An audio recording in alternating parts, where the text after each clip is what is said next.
Good afternoon and welcome back to another ironic introduction to another video. Today we have a full abilities breakdown for Mole Man, as well as first impressions before this guy is released, kind of my quick thoughts. As always, there will be a link to the forum in the description below if you'd rather just read through, as well as a copy of my notes on his abilities and stuff, just kind of like a Cliff Note version of what he does in case you want to read that instead. Now that said, if you're looking at the video, Mole Man is this guy down here.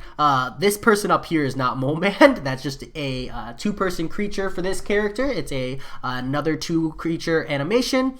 So Mole Man, socially shunned for his dwarfish appearance and expelled from his academic roots in nuclear engineering for his hollow earth theories, Harvey Rupert Elder stumbles upon the Monster Isle and falls deep into the realm of Subterranea, becoming blinded before the Valley of Diamonds. After this discovery, Elder dubs himself the Mole Man, ruler of Subterranea and the caverns of Monster Isle. Riding on the back of his most trusted monster friend, Giganto Jr., the Mole Man burrows his way into the contest. Mole Man's mechanics. Mole Man makes use of Giganto Jr.'s enormous presence to bully his enemies into submission. Giganto Jr. can take a lot of punishment from Mole Man by purifying debuffs and converting them into Monster Mass. Monster Mass allows the pair to counterattack opponents that strike their block. Monster Mass allows them to withstand heavy and unblockable hits. If Mole Man and Giganto Jr. take enough damage and debuffs, they both go into a frenzy, causing all hits to become critical hits and all blocked attacks to be countered at no cost. So Mole Man, he's going to be a skill champion. You know, it's like, I get, but also like, I don't know, I feel like you said academic roots in nuclear engineering and my mind went straight to science.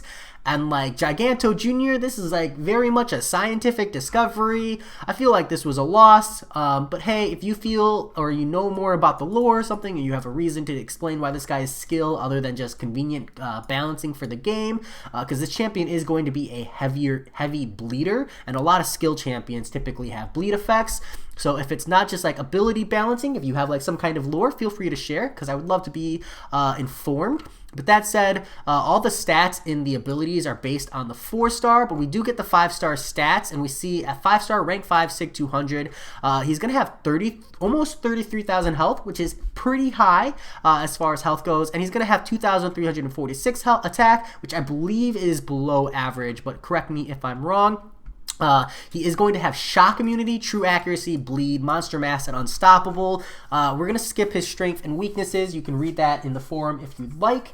But as far as abilities, I think it's important to know that his awakened ability doesn't look like it's needed. So his awakened ability, scrolling all the way down, because that's where they decided to put it for some reason, is you can gain up to 2,566 critical damage rating based on missing health, as well as an additional similar amount of attack rating while unstoppable based on missing health. Now this is going to make you hit a lot harder, but it's definitely not core or functional to the champion. So my initial impression is while this does offer you up to like double/triple the damage depending on like whether or not you're critting or not, I don't think it's necessary or vital for the champion, but it's really going to come down to how heavy or how hard he hits in actual use. That said, as far as passive abilities go, he is shock immune.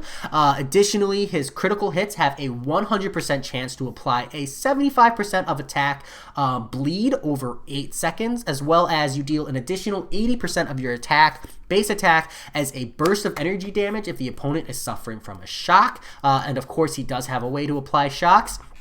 And then kind of like a core part of Mole Man's ability is this thing called Monster Mass. So you can gain 1 Monster Mass whenever you're inflicted by a debuff. This includes the Suicide Masteries. And whenever you're inflicted by a debuff, they are purified after 1 second. And if you have 5 or more Monster Mass, they are purified after half a second. So this does include stuns. So if you're playing up against Mole Man as a defender, do be careful when you're parrying. You're going to have to be like really quick. Otherwise, you're going to run into frustration similar to like the King Groot frustration. So get very good at intercepting this guy to avoid any kind of potential for frustration.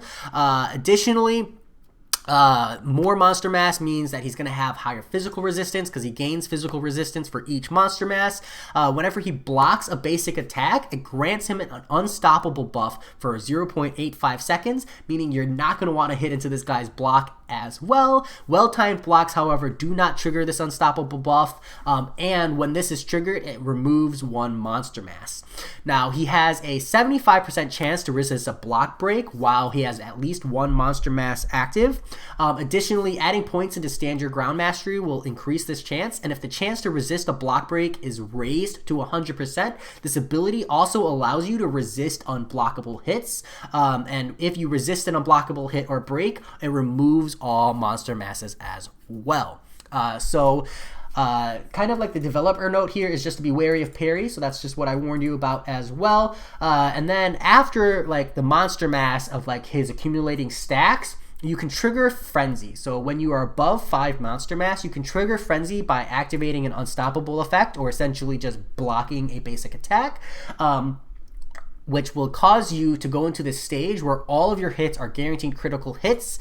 And additionally, you can activate Frenzy just by hitting max monster mass as well, or activating a special 3, which we'll talk about in a moment. So while frenzied, monster mass cannot be removed, but each mass expires after 1.2 seconds, which means that you're gonna have, oh man, I'm bad at math. If you trigger it the natural way by like getting to 15 monster mass, you're gonna have a whopping 18 seconds of just guaranteed crits, which if you wanna understand like how long 18 seconds feels, go ahead and use Annihilus' special 2 for the Furies. That's currently 18 seconds. It's a really solid amount of time, as long as you can trigger it without having to like throw a special or something, or you can trigger it and not have that timer go down while you're throwing the special. So it's gonna be very, very good. So he's going to have these like large burst windows of high bleed damage on the opponent. So again, going to be a high deep wounds champion. Very, very solid. As well, if you're looking for other ways to gain monster mass, like you're playing him as an attacker and you're not looking at like debuffs as an option, you gain 1 monster mass whenever you throw a heavy. So you can parry heavy spam with this guy to just ramp up your monster mass, and then your 15th heavy or your 13th heavy, if you have suicides active, is going to go ahead and trigger the frenzy naturally. You'll be able to just pummel into your opponent, and so that's actually like the reason why well-timed blocks don't trigger the unstoppable, because that's what's giving you the opportunity here to just like spam through with your heavy attacks. Also, every time you throw a special 1, you gain 2 monster mass, as well as you inflict a shock debuff. This is his only way of applying a shock debuff. So essentially what you're going to want to do, if you're like looking for the biggest damage numbers, is you're going to want to ramp up monster mass by throwing special 1s and throwing heavies, and you want to trigger frenzy either by throwing a special 1, so like getting to 13 monster mass and then throwing a special 1, or like throw a special 1 and then sorry, words are hard, or you want to like block an attack, go unstoppable, and throw a special 1 so that you have your frenzy active, and then the shock applies and you have 14 seconds to just wail on the opponent for like big bursts. So that's going to be really, really ideal. His special 2, each hit has increased crit damage as well as increased attack rating based on missing health, and it pauses unstoppable buffs and is unblockable. I think for the most part people won't be throwing the special 2 too much, even if you're not running suicides, but I think a lot of times it's going to be a special 1 and a special 3 rotation, and that is because the special 3, you gain 10 monster mass and you activate frenzied if it's not on cooldown. So honestly, I think like one of the best things you can do is trigger frenzy before you throw your special 3, and then throw your special 3 to get an additional 10 monster mass, or essentially an additional 12 seconds of frenzy to prolong that frenzy. Try to work your way up to a special 1, throw a special 1 in order to get big damage from the shock as well as additional monster mass, and then just pummel into your opponent for big damage. We'll have to play him and see around to see how the timers work, but that's really like the burst window is when you trigger frenzy for free bleeds and potentially free energy damage. Overall, that's Moleman just as his abilities. He does have some really neat synergies here. So he has a unique synergy, which is while unstoppable, his basic attacks have an increased 50% chance to crit. So essentially, if you do trigger Unstoppable early or before you've activated Frenzy, you can get additional crit, kind of like sub 5, or maybe you're trying to stay sub 5 to keep up that true accuracy. If you pair him with Daredevil Classic, he has additional critical damage rating while striking stunned opponents. Monster Mash is a unique synergy, so Mole Man increases the duration of Monster Mash while frenzied by 10%. So that's going to be really good if you're running Abomination or Man-Thing. Abomination is going to get, when inflicted with a debuff, gain a Fury buff, active for 12 seconds, and Man-Thing is going to get when heavy attacks are guaranteed to crit while Man-Thing is unstoppable. So really the ideal synergy there is to run him with Man-Thing for like longer frenzy durations, or activate essentially longer burst window periods. If you run him with Fantastic Fiends, which is going to be Dr. Doom, Diablo, and Annihilus, Terrax, you're going to get, while frenzied, Mole Man's attacks lower defensive ability accuracy by 50%, fighting against the hashtag Fantastic Four. So that'll be potentially useful in War, depending on how his damage output looks. As well as for Doom, Diablo, Annihilus, and Terrax, is going to give them a 20% chance to purify a debuff. Not the highest of ratings, so I don't know how useful it will be for them there. And then enemies, synergies with Human Torch, or the Fantastic Four, really, all champions have additional critical rating.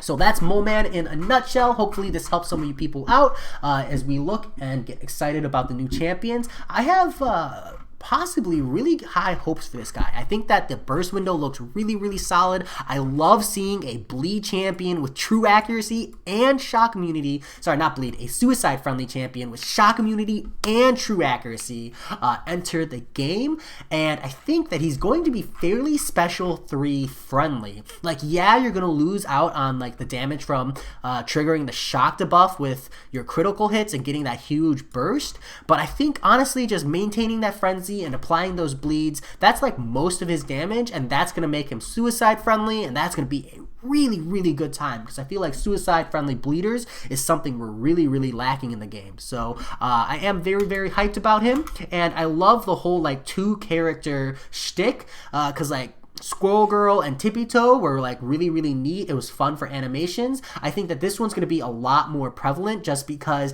like these are 2 much larger characters. Tippy Toe is kind of like under the radar just because of how small she is, but overall I think this character has a lot of really cool potential, and I am sorry to all of you who thought this was going to be Sandman instead. That said, I'll talk to you all later. Peace.